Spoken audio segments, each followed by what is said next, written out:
Levi. Oh, welcome back to the 2018 Academy League. Didn't notice you all there. Coming up next, we've got the matchup you've all been waiting for, 100 Thieves versus Echo Fox. And in case you missed the news or the conversation that Mark and I were just having, GPL All-Star jungler Levi has finally arrived to play alongside his 100 Thieves teammates. Oh boy, and fans and I have been waiting a very long time for this, and it's finally here. He took the world by storm alongside Gigabyte Marines last year after crushing MSI play-in stage and then coming within one game of knocking TSM out of the group stage of that competition. Then they earned a spot at Worlds, continue to impress fans with their amazingly inventive, high-octane strategies, much of which centered around Levi himself. So Gigabyte Marines can owe a lot of their international success to Levi, and the question is, how will he perform alongside his teammates now in a new country with a substantial language barrier between them? Well, there's a lot of eyes on Levi in this match, but we can't forget about their opponents in Echo Fox, who need to secure wins to keep in the running for the playoffs this season. Yeah, with only 4 teams making it into the playoffs, it's actually a lot harder to make it into the postseason than in the past. A win here for either team means that they finish the round robin with an even record, keeping them in a close race for the top 4 finish. Well, we all want to get into games, so let's not waste any more time and jump right into those starting lineups. On the blue side, it's 100 Thieves with Kaizen in the top lane. Levi making his debut here in the jungle. Linsanity mid, Rikara bottom, and support Whyin. Ah, look at that man. Anyways, on the red side, it's Echo Fox. In the top lane, Allorim, OddOrange in the jungle, mid lane, Damonte, and in the bot lane, Lost and Papa Chau. All right, Levi's debut on broadcast. He actually had his technical NA debut yesterday off air. He did some cool stuff on Jax in that game, so hopefully we're going to get to see some cool stuff on air this game as well. Yeah, 4-1-6, I believe, yesterday. Either way, great game, very involved in the early first bloods and all that stuff, and he's just a player that's so electric to watch, so aggressive. But like we were saying, the thing is, the entire team of Gigabyte Marines kind of knew that, like, he is the leader and we key off of him. Now, how is it going to be in 100 Thieves Academy where even if people do want to do that, which we're not sure of, how does the communication actually work doing so? And especially, I want to highlight the fact that a big part of what happened on Gigabyte Marines was the coach as well. He's the one who orchestrated the plans, like the thing with the level 6 Nocturne ganking the level 3 bottom lane and killing them with his ultimate. Tinnikun, I believe? Yeah, Tinnikun. Yeah. So we'll have to see how he can manage to work and make his sort of strategy blossom against these new opponents with these new teammates. Let's take a look at what the bans are looking like. It's 100 Thieves Academy banning away Camille, LeBlanc, and Rakan. Their opponents taking the Braum and the Gnar off the table. Yeah, Damonte has a pretty good LeBlanc, all things considered. Allorim has been playing some Camille, so pretty standard bans for the most part. It is a little different with some of the support focus here as well. We'll have to see what FLICKR wants to do, because if they ban out another support, as they choose not to go with Galio. I was going to say, it starts getting very pinched down the bot lane. Support has like an average of like 4 or 5 tanky champions, but if you start banning away there, you start very quickly ending up on things like that Zilean and Lulu we saw earlier in the day. Let's see what 100 Thieves wants to go. Okay, it wasn't banned away. You got to pick it. Yep, you got to.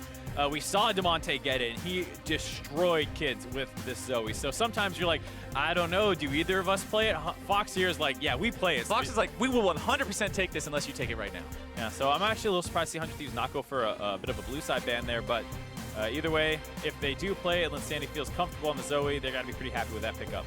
Well, Fox, they've decided to grab themselves the Ezreal that we've seen so much of so far today. Also grabbing that Ornn for themselves that was pretty important for the victory overall last game, allowing his teammates to buy those super late game items. Yeah, I think Ornn, all things considered, sees probably a little bit of an underrepresentation in North America. It doesn't get played by too many players in the pro scene and the actual LCS, and not much in the Academy League, but still has fantastic melee matchups, is a monster in late game team fights. And then, like you said, provides that utility of being, hey, everyone, spend more gold than anyone else can in the game. Yep.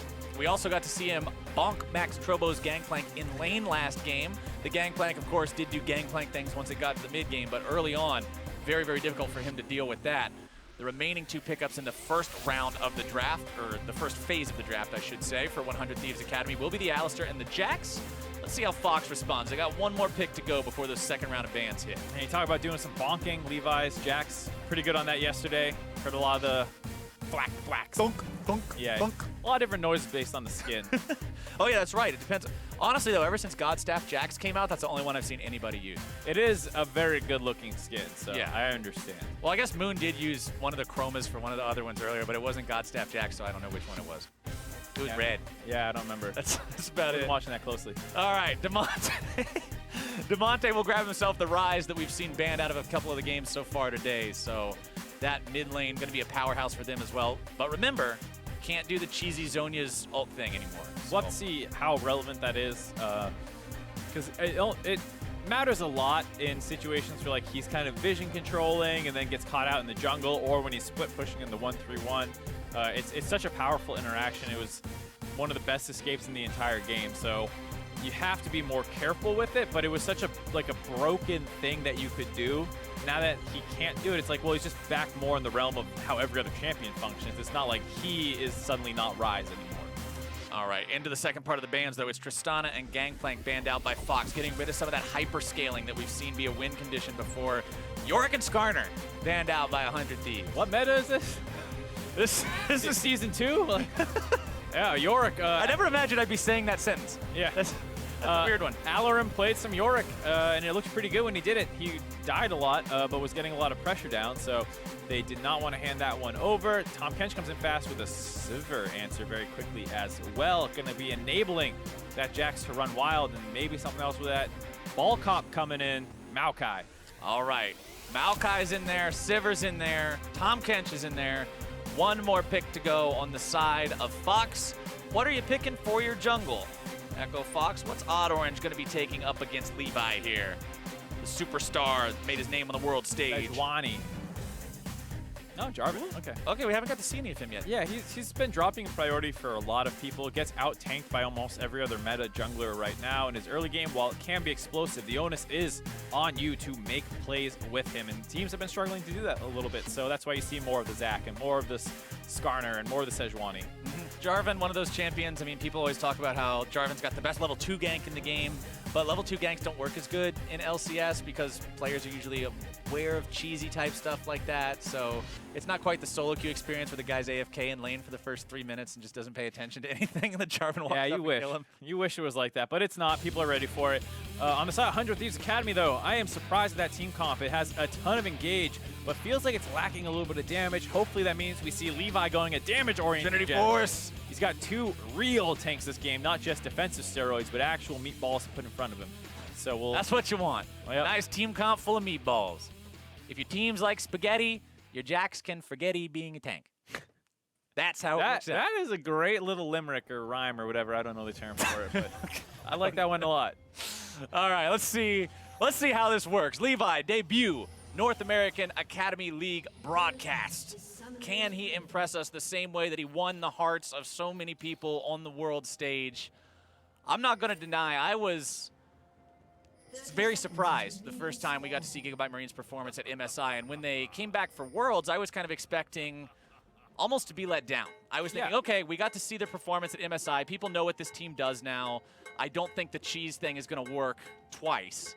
And then they impressed me even more at Worlds than they did at MSI. And that team was always so fun to watch. Like you said, Levi was the backbone of that squad. So seeing him here in NA now, it's going to be great. I think hands down they were the most exciting team to watch in international play last year. Lots of teams. Oh, yeah.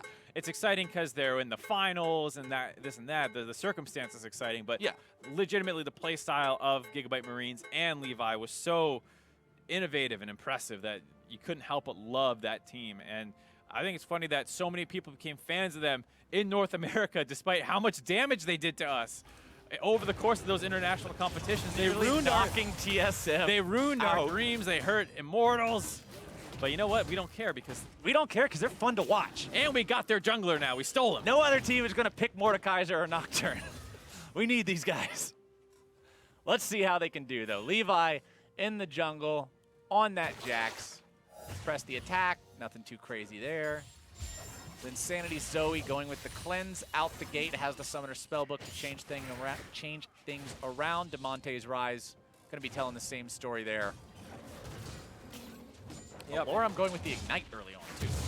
Yeah, not too surprising in matchups where you take the Unsealed Spellbook. You don't really need the teleport right away unless you think you're going to get harassed out a lot. So Ignite Ornn, as funny as it looks, not too surprising against the Maokai, who you should be good at fighting over early on. And then the mid lane, Ryze versus Zoe is a matchup we've seen a couple times, and it's not too bad for Ryze because he should have the push advantage, generally speaking, but you do have to be very careful because you are immobile. Now you don't have that extra little escape, so sometimes Zoe can find some angles for her paddle star. She chunks you out really hard, and then you start losing priority in that lane. Yeah, neither of those two, they both got a lot of damage potential. They both got a lot of setup potential with the bubbles and the rune prisons, but sustain isn't really a story for either one of them, just because of the fact that it's not in their kit. So you end up taking a bad trade, you end up getting caught out by something that you would have really liked to sidestep, then you're going to be in a rough spot. Linsanity goes for the trouble bubble there, but the minion was still alive, so the hero minion blocks it, keeping Damonte safe. Yeah, I wonder if he was trying to maybe go for like a dematerializer on it or something. I wasn't quite watching that, that closely. Sure. But yeah, either way, that's the thing. Sometimes Zoe just pressures the Ryze really hard, and he has to back off and respect it. And also, maybe he goes for the Catalyst for a little bit more sustain if he feels like he needs it. We'll have to see what Damonte chooses to do. OddOrange, despite those amazing level 2 ganks we like talking about, does we're already past that point, Mark. Yeah, the sad level 2 gank at level 4. The sad level 4 clear for Jarvan's. I mean, you can't say it's bad. Farming quickly is never bad, but it is not as exciting as the EQ's mid level 2 with red buff electrocute blowing somebody up. That's so cheesy. I love it. It's the definition of jungle cheese. The Jarvan takes red and then just walks middle, and the other guy's level 1. The best is when they push the wave level 1 too, and you do that, and then like they just can't walk up the rest of the laning phase. Oh, it's a tragedy for the guy who gets hit by it. But the other nice part about being in competitive instead of solo queue, at least you don't have to listen to your mid laner ping you 500 times at that point to come help you because the Jarvan messed up your lane. Depends on the team.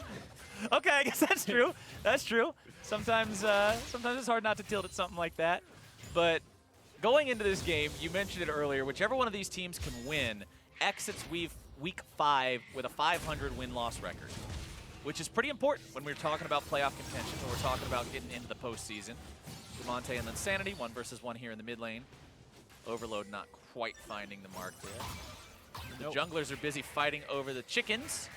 Nope, Levi really wants those chickens. The trouble bubble comes in, not finding its way on to OddOrange, but here comes your follow-up, and Damonte says, I don't care what kind of star power you got, your first blood. Yeah, very nice coordinated invade by Echo Fox there. Levi getting kind of greedy for his Raptors. Was getting chunked out by the Raptors themselves, gets dropped down to like 60% HP just from them. So it's an easy EQ and flash follow-up by Damonte there, punishing the Jax early on.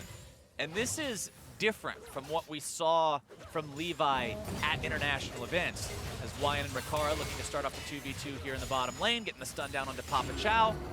Fox backing themselves away now, but Levi at international events, the dude hits level 3, gets all 3 of his abilities, and immediately starts PvP. Yeah, not quite as much this time. Sometimes he goes for that power farming clear, and that might have been the kind of thing where that miscommunication starts coming through. You saw Whyin wrapping around on the Alistar. Maybe he felt like his support had gotten there first and they could bait a fight if he walked forward a little bit, but he just got exploded so quickly, it doesn't quite work out. And so looks real bad for him, but it could just be a miscommunication error there. Well, it's a miscommunication error that cost them a 1,000 gold deficit only 6 minutes into the game and set that Jax back a little bit in a way that you don't want to see him set behind. Kaizen pushing up in the top lane as well. Slight CS lead for himself, but considering his opponent's got plenty of minions to farm up here and can likely get most of them, that's not going to be true for long. Nope, most likely not. Going to be some even farming in the wet noodle fight top lane. That, you know, we thought the meta was moved on from this. We saw Jax versus Camille earlier in the day. We were popping off about how great and punishing the trades were, and now we're back to this. Now we're back to the good old, hey, I'm going to hit you, but I'm mostly trying to hit these minions, and if you stand in the way, I guess you'll get hurt too, maybe. Yeah, my W hit your W, and then we both sustained up. It's okay. I blocked your W with a shield, and then you healed off by auto-attacking a minion when my W hit you. It's great. Engaging. That's what they'll be doing later. That's why we're farming up, so they can engage heavily into the team fights. We know Maokai has got the tools for that. We've seen Ornn hit a few of those big ultis as well. It'll just be about who manages to get the angle, who manages to be farmed up. But unlike those carry matchups that we've seen in the past, Mark, this isn't one of those situations where if one of these guys falls 30 CS behind or like dies twice or something, that he's really like, oh man, what am I supposed to do? This other guy's so far ahead. You're both still big meatballs, and you're both just going to keep spamming abilities on waves. So you're going to stay pretty much even and relevant throughout the entire thing. And you see the team comps kind of reflect that. You know, no one's picking globals in this game, really. I mean, yes, the Ryze has a semi-global, and Tahm Kench has a semi-global, but the game plan here is not get up to the top side and influence a carry versus carry matchup, or even a carry versus tank matchup like we saw in the last game where Talia and Galio are both running up to the top side or down to the bot lane. This time around, it's going to be a lot more focused on pickoffs in the jungle, which we already saw once. Ryze can combo very well with Jarvan. They have probably one of the scariest pre-6 kill threats in the game, and it doesn't get much better for opponents at 6. Just the amount of guaranteed lockdown CC that those guys brings is pretty nuts. And then you also have bot lanes, which can be a little susceptible. Yeah, I think the conversation around the level 6 points for these two junglers is an interesting one to have, because Jax's ultimate is a big ultimate in terms of a duel, in terms of a 1v1 threat, in terms of sustained damage. That thing's huge.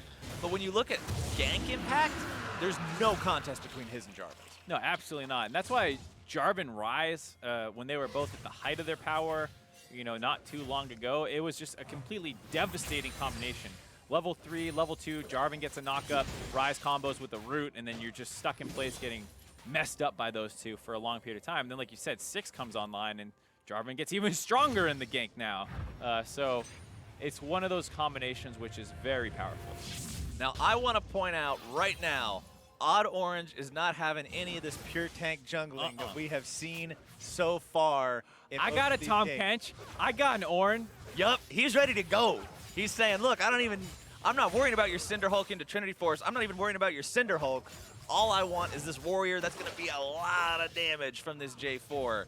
Usually when they go for this build, you're going to see Warrior into Black Cleaver or something of the like. So very big damage threat, but the issue with it is if it falls behind, ooh, it's not pretty. No, and it's a game where there are a fair amount of tanks on the enemy team, so your ability to just blow somebody up is not that high. But if you can get onto Linsanity or Rikara, you can mess those two up. Obviously, the tank is not going to be too fun, and Jax will eventually just live through your burst damage and out-trade you afterwards, I believe. So not sure it'll work out that well for him in the 1v1 in the jungle. Lost and Papa Chau keep constantly trying to make these moves happen in bottom lane, and I like that. They're looking to force the issue onto Whyin and Rikara, trying to get Whyin to blow everything, disengaging this. But right now, it's still a very even contest between those two. You can see about a 20 CS lead in mid lane for Damonte over Linsanity now as well. Farm lead in the jungle, despite his early death, going the way of Levi here. The dagger in his inventory leads me to believe that he is going to go for that Trinity Force we were hoping for. Yep, you would expect so, especially with the press the attack. Gonna grab that one up. And then I think the thing that's interesting is just how exactly the Jarvan matches up versus Jax in that regard. Like you said, Jarvan's one of the slower farming junglers in the current meta, which is why he's probably fallen off a little bit compared to some of the other ones. And then traditionally you often see, in competitive play at least, you do see that Cinder Hulk one. So you think, oh yeah, he'd get destroyed by the Jax. But now that he's a little bit further ahead and he's built Warrior, at what point does the Jax start taking over that matchup? Well, as neither of those champions are Skarner, I am not well versed in exactly how they match up specifically in terms of exact power points. So we're going to have to find out when that changes. But Sleepy Trouble Bubbles landing always make things difficult. Tahm Kench, a great pick against Zoe. Has to use the flash there, but being able to save whoever falls asleep is so critical at stopping those near one-shot levels of damage. Yeah, great Tahm Kench pickup, which we didn't really touch on thus far, but it is fantastic into that Zoe pickup, able to save, like you said, whoever gets sleep on. It's also not too bad into Sivir comps in general, where either Maokai or Whyin are going to be trying to find one target to kind of engage on with that W, with that headbutt pulverize combo, and Tahm Kench can help out whoever that is. Linsanity currently rocking a free flash. So if you randomly see Zoe flash in the next 20 seconds or so, he's not using his real one. Oh my gosh, he actually flashed. Damonte in some trouble. Gets himself back, drops the root. OddOrange hanging around, knows that Zoe's still got some abilities left to cast, so doesn't want to go in, understandably so. That's the thing too, when you're Warrior Jarvan, Zoe can legit just one-hit you. Yeah. Uh-oh. Bottom side, Whyin starting this fight off, going for Papa Chau. The one person Tahm Kench can't save is Tahm Kench, and that is being displayed right now as they collapse and punish. Papa Chau goes down. Zoe grabbing the kill. Nice collapse there as, whoa! Ooh! Lost threading the needle. Lost sneaks in there, grabs that kill for himself. Riv's gonna be happy about that one. Someone clip that and send it to him. Good cleanup kill, and it punishes the roam that went on down there. It allows the mid lane and jungler to get some damage down on that turret, trying to eke out these micro advantages. Now, Echo Fox up to a 2K gold lead. Echo Fox looking good against 100 Thieves Academy. You know what, Mark? All right, hold on. We'll talk about it after this replay. Let's take another look how this happened. Yeah, Darth Tahm Kench the Wise could save others, but could not save himself. Is this a story that the LCS would tell you? It's not what other supports would tell. I don't know where we're going. Anyways, Tahm Kench dies. Whyin uses that to stay alive. It looks like they saved him. Levi feeling good about it. Rikara feeling good about it. They start backing off and don't quite body block the follow-up by Loss, who flashes forward. Great play out of him. Good performance from Echo Fox Academy so far here. And you know, I actually played against 100 Thieves Academy the other day as well. Me and Ezreal queued up on Howling Abyss. Played against the team in an ARAM. Ah, how'd that go? Their Nexus blew up, not ours. So it was a pretty good day on the old Howling Abyss. So are you predicting Echo Fox Academy to win this game then? Well, the thing is, we played against the 100 Thieves Academy that didn't have Levi. So there's also not a jungle on Howling Abyss, so I'm not exactly sure how that would have impacted the map overall. There's a bush on the left side, though. That's close enough. Levi and ARAM just stands there all game. Just sits in the bush. But we'll have to see if 100 Thieves Academy can take down this Echo Fox squad that's built themselves an early game lead. With Zoe damage like that, you've always got a distinct possibility. Damonte really having to be careful about those tricky bubbles over the wall. The last time we saw Zoe earlier on in the day when Golden Glue was playing it, you mentioned, Mark, how this champion is so difficult to move up against because of a lack of perfect vision, meaning it's so easy to get one shot, but Linsanity now taken down by Allorim, who comes up the bellows breath into the auto attack. Bit of a split fight there on the side of 100 Thieves Academy. They were getting into a river skirmish. At the same time, Allorim had taken that advantage he had built in the top lane and roamed mid. And then Linsanity got a little greedy with his flash, I think it's fair to say, that he goes and tries to flash under his turret and into the 2v1 as opposed to flashing down and away from that and going towards the rest of his team. So, bit of a mistake there. Hopefully we get to see a replay and look at the other options he could have gone for. But off the back of that, Fox are going to take their second Infernal Drake of the game, and not only do they have a gold lead now, but they have a massive scaling advantage. Infernal number 2, 2,000 gold. Infernal number 3 spawning next. So if you can preserve this momentum for 6 more minutes, that's another reward. That's a big advantage then. And uh-oh, Levi's not out. Oh no, Levi hop, skip, and a jump. Over the wall he goes. Has to flash, though, to get over the second wall. Cute angle, too, to get out of there.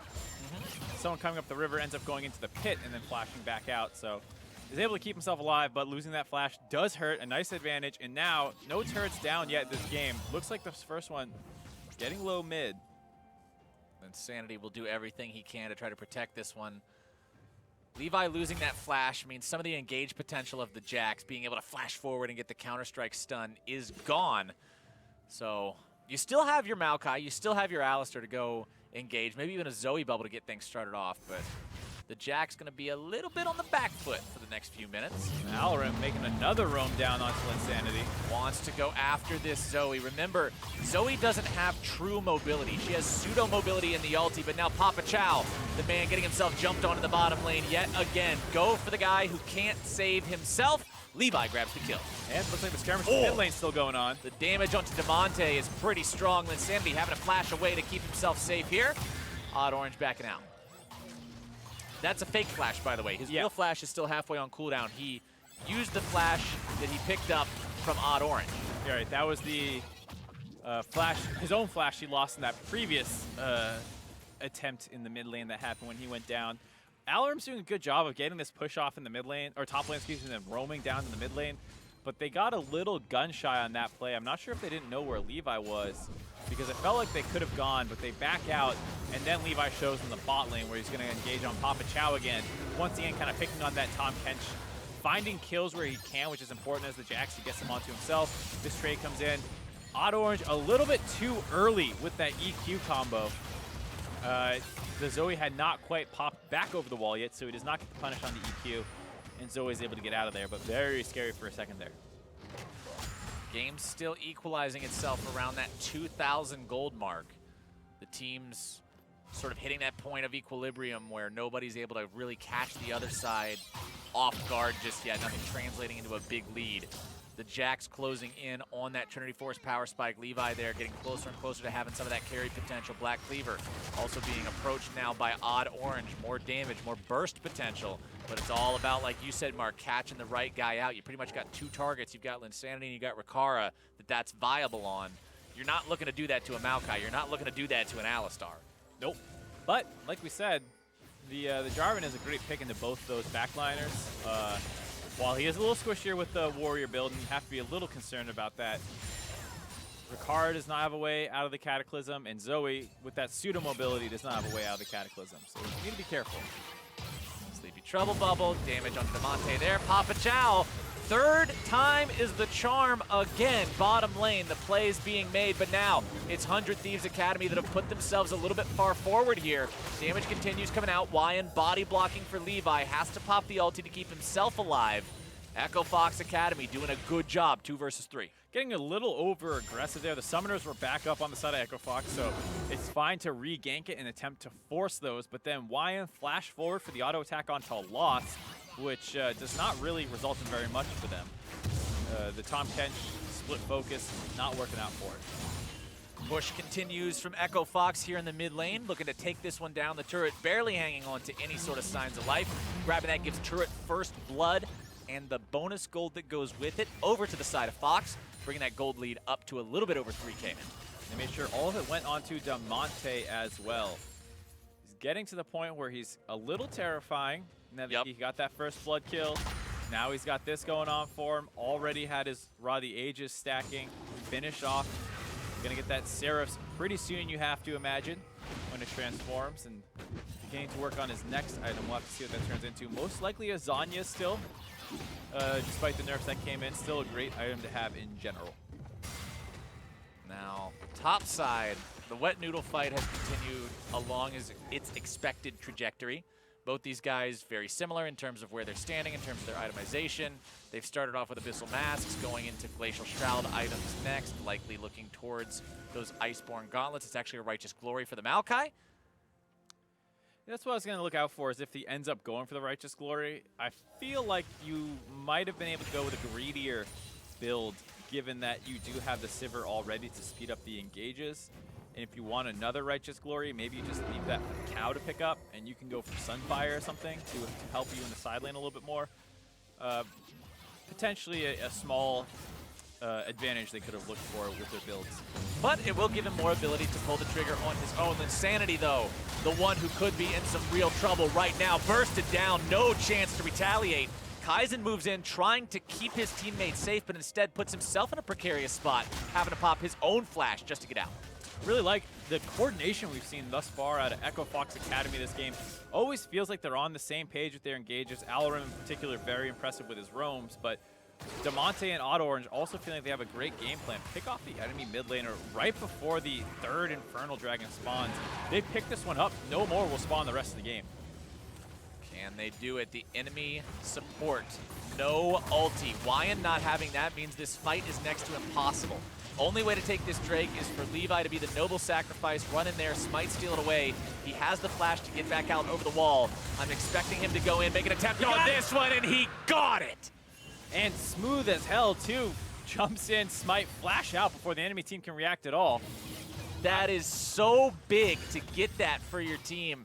What you're comparing, the difference in the comparison of those bonus stats is now you have 8% less than your opponent. They have 16 and you have 8 in terms of the bonus. It would have been 0 to 24. And unrecoverable in that position, because if a team gets 3 of a dragon type, no more There can't be any more. Right, Yeah. So this means if the dragons keep getting taken at this rate, the next one is a mountain dragon, but if they take that one down, perhaps the third, or the fourth, the fifth. The fifth. The fifth and final dragon that would spawn this game could be another mountain. Infernal. As I blabber on, someone gets picked off. That was a great bait from Echo Fox. They're saying, we know they're going to show up to this, sit inside the brush, wait for them to approach, and insta-give somebody. And they do just that, grabbing the kill onto Whyin.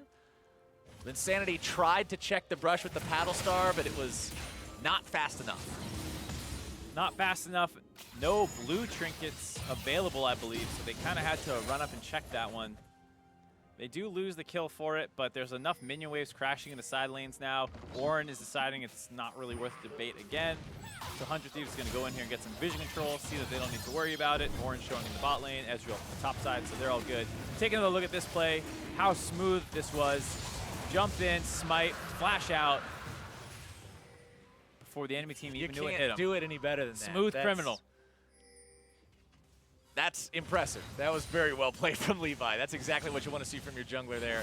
Trinity Force now completed onto him as well. It means he's going to be a very strong duelist and a capable backline threat. This was the conversation that we had around Moon's Jax in one of the previous matches, was the fact that because he went full tank, he's not a real damage threat onto the enemy AD carry, even if he gets to him, because it's just like, okay, he's going to hit me for 100 damage, and then what does he do? So now that Levi has this item, he's very, very threatening. Even though he's 1-1-1, it's important to kind of check up on him and what we're expecting of him and the questions that we asked of him. What's he going to do with this new team? What's he going to do with this new region, especially where communication is an issue because his English-speaking abilities are limited right now. Yeah, and it's a harder team comp to execute in, as Linsanity just has that free Ignite to throw at him. It's a harder team comp to play in. Before, when you had the Taric and the Jax, and the Galio is kind of like, put your stuff on me. This might be a solo kill here. No. Gets the cleanse out. Cleanse will keep it okay. I think that 100% is a solo kill if the cleanse isn't. Yeah, so Damonte feels that pressure, ends up doing that. Now Tahm Kench wants to make a play happen on that top side. Ult's up there as Levi looked like he was threatening. Both teams disengaged from that situation, but there's no backup here for Levi. He can't just jump in and expect him not to instantly die. You saw how tanky the other Jax was just with the Galio ultimate and some Taric shield on top of him. No defensive steroids for the Jax here, as well as not building his tanky himself. He cannot be the primary initiator in this game. He needs to let the Maokai and Alistar start things out, wait for some cooldowns before picking the right time to go in. Fortunately for him, that's exactly what those two champions want to do. Oh, yeah. I mean, getting in the mix, starting things off with that big chain CC is going to be huge for both these guys. Aftershock on them as well means that much more damage resistance.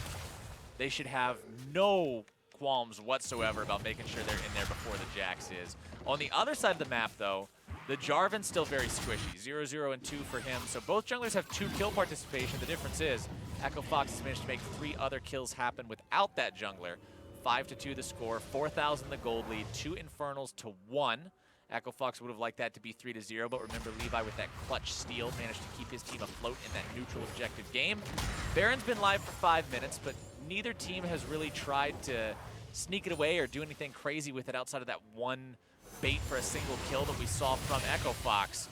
But I've got eyes on this Ryze right now, Mark, because he's got the highest farm in the game. He's got 3 kills under his belt. He's got a fully stacked Rod of Ages. Damonte is going to be a force to be reckoned with in the next fight. Absolutely. He's going to be terrifying, as well as even in the split push now. Who can really deal with a Ryze doing that amount of damage right now? It doesn't feel like Zoe wants to be up there in particular. If she can land the paddle stars, great. She can chunk him out and force him back. But just straight dueling and fighting, she doesn't want any piece of him. As you see even Levi getting messed up pretty hard. Levi just lost 80% of his health. Yeah, 2 combos real quick. Yeah, QW EQ or something along those lines. I don't know exactly what the Ryze skill order is, but that was a lot of damage. And the thing is, Jax's Counter-Strike, you dodge all auto attacks and you reduce AoE damage. Ryze doesn't care about either of those things. Nope, absolutely not.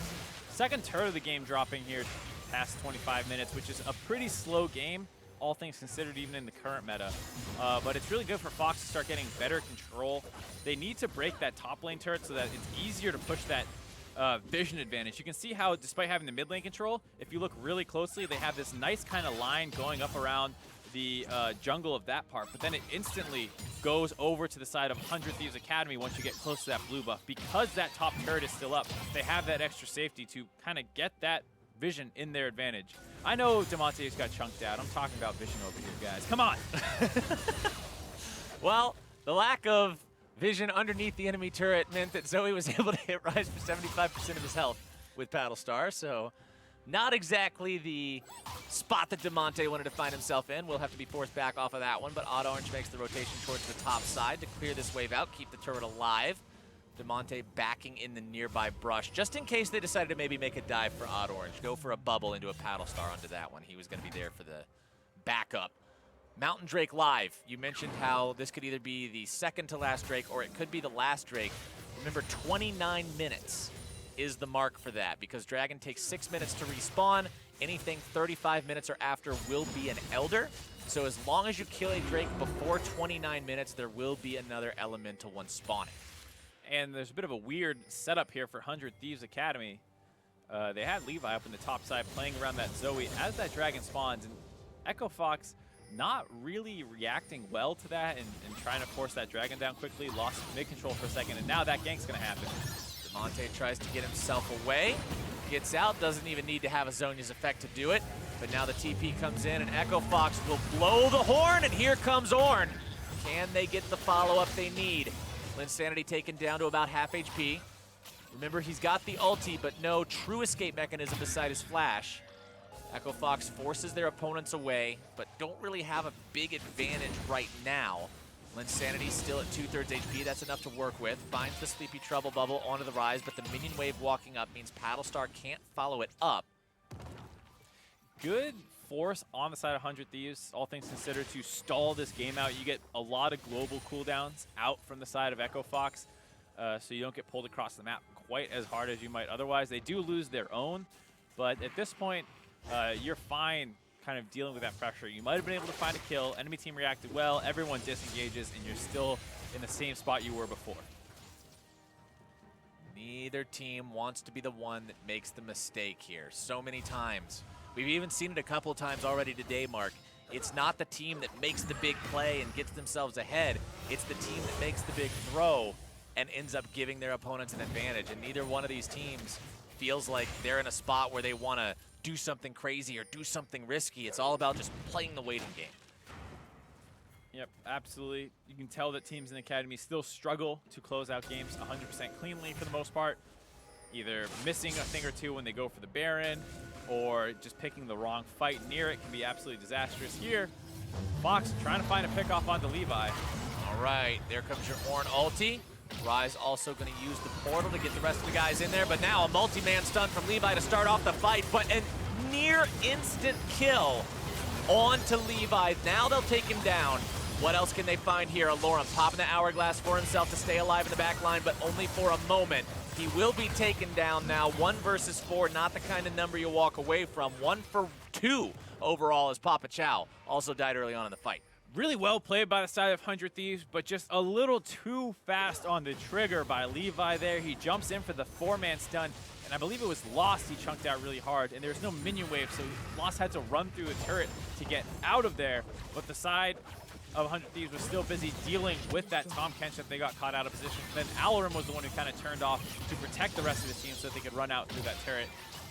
Still a 1 for 2. They also grabbed the mid lane turret. It was great for them as Levi sniffed it out, knew it was a bait, jumps away from the Ryze ultimate, still gets hit up by the Ornn, but he's safe at this point. And now the sleep has hit Tahm Kench. He gets blown up. The 4-man stun was great. He also has the stopwatch to keep himself alive. Lost gets chunked out really hard into that turret, so he has to run out.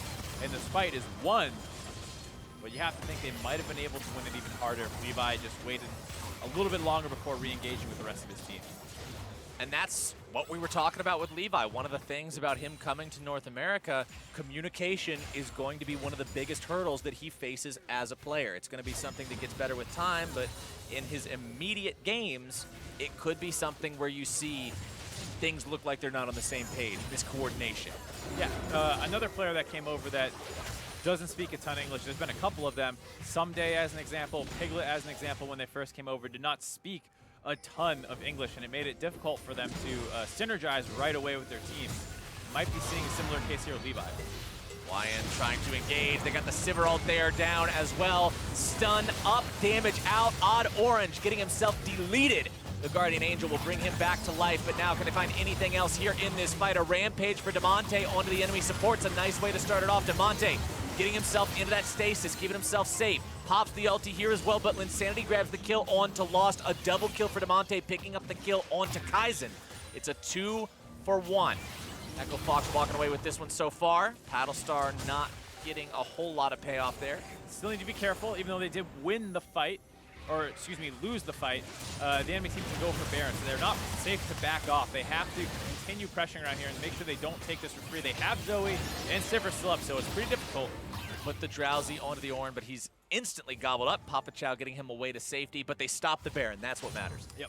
It was a bit of a touch-and-go situation. They get out, and with that, they actually got the mid-wave pushing for them as well, so they might actually trade up with an objective after that fight. Not bad at all, considering how it lost them their top and support.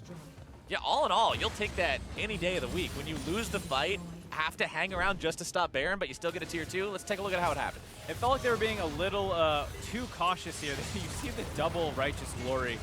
Really got to wonder how effective that is, but Lost gets out with the help of the Tahm Kench. They focus down the GA, having Jarvan, and then the counter engage comes in from Ornn, who have flanked her on the backside. Damonte is still a monster who no one feels confident or comfortable finishing him off. Lost took the Ignite on him and kind of got close to his tanks, which ended up losing them, as they take a Baron after all that. Meanwhile, back at live. Yeah, hey-oh. Anyways, I was saying Lost got too forward, took some ricochet damage, died to the final ticks of Ignite. But it seems like 100 Thieves got a little lax after they finished off that mid lane turret. Echo Fox gets that Baron for free. Baron for free. They've got the tempo of the game. They've got a 6,000 gold lead. What do you do with it now is the question. You've got a massive Ryze that's one item away from being completely done with his... Oh, wait, no, he's not. He's actually got everything. Never mind, I stand corrected. I didn't see the fact that it was actually an Archangel staff that was on cooldown. Yeah. I thought that was like a broken stopwatch or something. No, that's a full build Ryze at 34 minutes. That is a real big boy. That's a strong dude. So considering you've got this massive Ryze that is just... I guess he still has to complete his masterwork, Zhonya's Hourglass. Of course. That's the final upgrade there. That's what I was talking about. Still had an item to complete, but... This is the scariest player on Summoner's Rift in this game right now, and playing around him properly, I think, is imperative for Echo Fox to get the most out of this Baron. Right. They have a good comp to deal with 100 Thieves. 100 Thieves, of course, like we said, with that Zoe pick, can always find a pick off if someone's out of position and gets a little too careless around walls. Someone can always go down, but if you're just fighting straight 5v5s, both comps execute pretty similarly with big, tanky frontliners and strong backline damage threats. And Ryze will destroy the enemy team's tanks right now. Like you said, full build Ryze versus 2.5 item Maokai. How do you think he's going to stack up? Yeah, granted, 1.5 of those items are magic resist, but it's full build Ryze. Yeah. So you see Kaizen. Oh my god, the auto attacks destroyed that turret. Yep, AP ratios on auto attacks. As the reinforcements come in, Damonte trying to get himself away. This is one of those situations. The old interaction would be useful with the Zhonya's. Levi grabbing the kill onto Papa Chau, who has to be the sacrificial lamb or toad or catfish or whatever Tahm Kench is. But if that was the old ult interaction, Damonte's out of there for free. Yeah, you wouldn't need to collapse. You wouldn't need to save him. It's very easy to escape, and it's not the case anymore. Surprised that didn't work out better for Echo Fox. They had the Tahm Kench to collapse in, and the rest of the team following him behind. But it looks like they're focused more on disengaging. So all things considered, pretty successful play by 100 Thieves, stalling out this Baron buff now. They actually haven't lost a turret with it, I believe. Bot lane turret got really low. But felt like Damonte was maybe a little too careful around it. Damonte now still 5-0. Highest farm in the game by 8, up over the Sivir of Rikara, who's getting close to that full build point himself. Still has one more item to go, so the 5 kills doing work there for your Ryze. Linsanity collecting the enemy blue buff for himself on this Zoe. Honestly, he's only got an item left to go too. And Zoe, once he has full build, if he can hit a max range paddle star onto an Ezreal, that is a one-shot. Yeah, he's going to go bye-bye. As of right now, as we see the ult come in, actually. All right, full engage. Coming out from 100 Thieves, OddOrange. There's that risky build we're talking about. When you go for so much damage, when you go for this bruiser style, it can come back and bite you if you fall behind the curve of the game. And as someone who's playing a jungler in an LCS competitive style format, Academy League, trying to mirror the LCS, I guess I should say. Yeah. Still a competitive fives format. You're not going to be able to just take all the farm and be this huge carry threat of your own. Trouble bubble down onto the Ornn, pushing into the mid lane. Inhibitor turret goes down. 100 Thieves Academy taking everything they can. Give these guys an inch. They're going to grab a mile. Pushing onto the Nexus turrets themselves now. Still 15 seconds on the OddOrange. This is a little aggressive here. Would like to see them back off after finding, all things considered, a great look to steal the mid lane turret. Ornn gets 2 with the second part of the ulti. Rikara eating the true shot barrage there. A little bit of extra damage onto him, but the disengage works out. Nobody dies. Yeah, give up another Baron buff if that's going to be the outcome. They get an inhib for that. Is the net result. 100 Thieves found a good look onto Echo Fox a couple different times. They were using the Sivir ultimate to get around the map and find the pickoffs. But Echo Fox could play that a lot safer and not actually be losing those kills.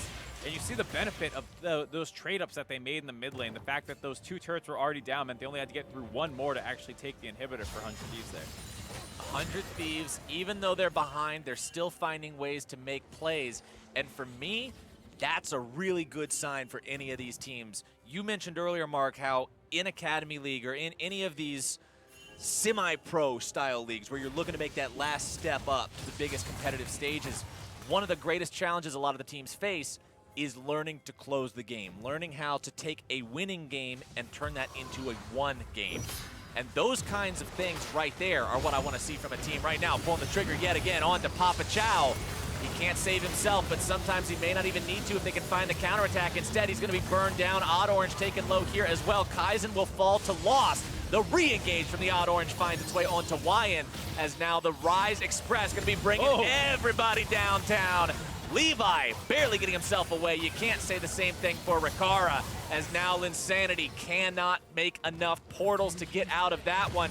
And Echo Fox Academy, with 4 enemy players dead, will push into the base. They've got 1 minion, Mark. If they protect it, if they don't let it take the turret aggro, they can send the Ornn in there and just look to end the game. Might be able to. They also don't have a wave too far behind, maybe 15 seconds out. Okay, Levi did exactly what he had to do. He assassinated the VIP. He killed the minion and got rid of the backdoor penetration that thing provides to the turrets. However, here comes you the other still got to wave. deal with the rest of the minions. He killed the VIP, but now there's 6 more VIPs.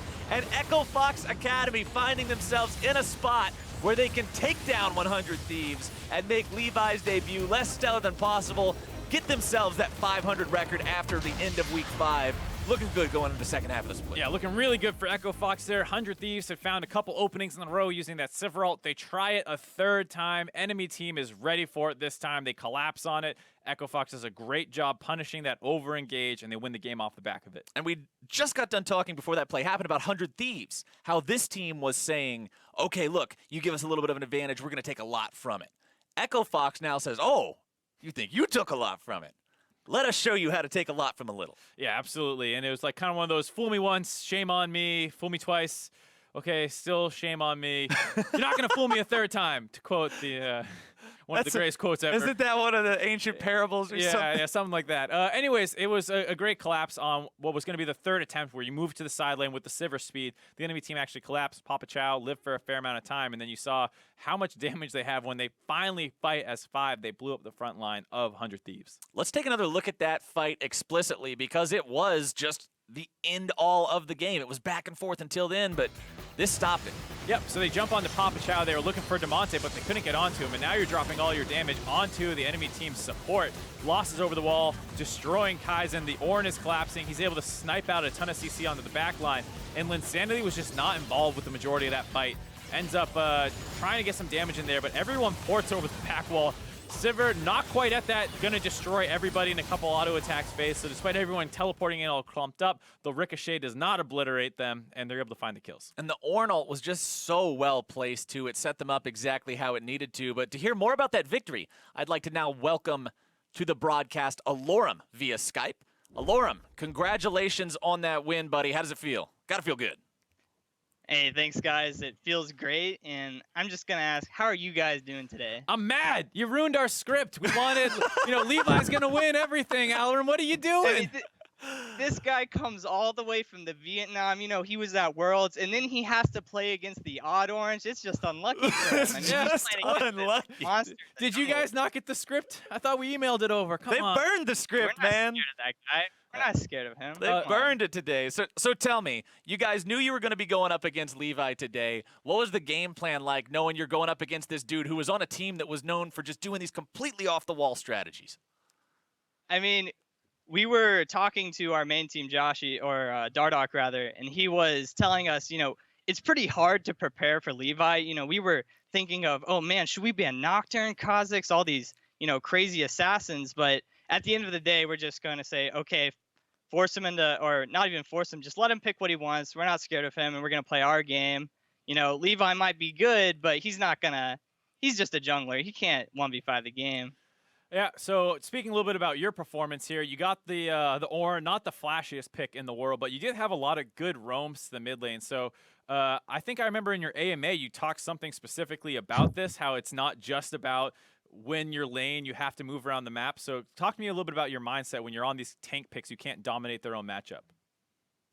I mean, the whole AMA thing was just like everybody's arguing about how top lane sucks so much, and you know all these bruisers are not great. But as we've even seen earlier today in the Academy League, where people are playing Jax and you know dominating lane. But when you're playing tanks, like you said, it's not as much about dominating lane as it is. What I'm doing is, okay, I'm playing Ornn versus Maokai. I can shove him in. So what I'm going to do with that is I'm going to go into their jungle, you know, hit the vision plant, get a ward on their Gromp or something like that. And every now and then, especially if there's no flash in mid lane, you can roam to mid, burn Ornn to either get a flash or get a kill. All right, so and it's that easy.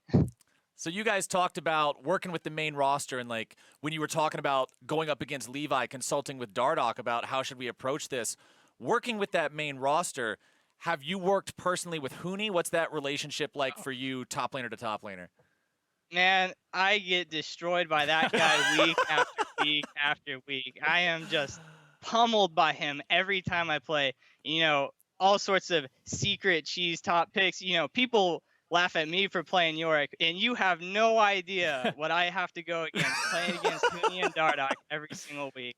It is a pain, and I'd like to think it's made me a better player. You know, I'm playing against one of the world's best top laners every week, so hopefully I'm getting something out of it. I feel like there's no way you're not. That's the best kind of a learning experience, right? Exactly. So an experience like that combined with where you guys are standing now, after 5 weeks, you're at that even record. What is the plan for this team to make sure you continue on the up and up, you make it to that playoff point in this second half of the split? Well, I think as the weeks go on, our main focus every week is to make the next week's practice better than the previous. And so this week, you know, we like to think that every now and then that we have really good scrims. You know, we want to take that. It's really good practice, and we want to take it into our matches and, you know, start thinking of one strategy at the beginning of the week, doing all our draft prep early, and look to put that in the games for the next week. Well, here's hoping the best for you guys. Best of luck in your scrims. Best of luck in your games. Best of luck against those Whyin picks that you're having to deal with every week. And it was a lot of fun watching y'all today. It was a lot of fun watching y'all today. Looking forward to it here again soon. All right, we're headed for another break, but we've got one more game for you this evening. When we return, we'll see if Team Liquid can hold their top spot against Counter Logic Gaming. Don't you touch that browser. We're going to be right back.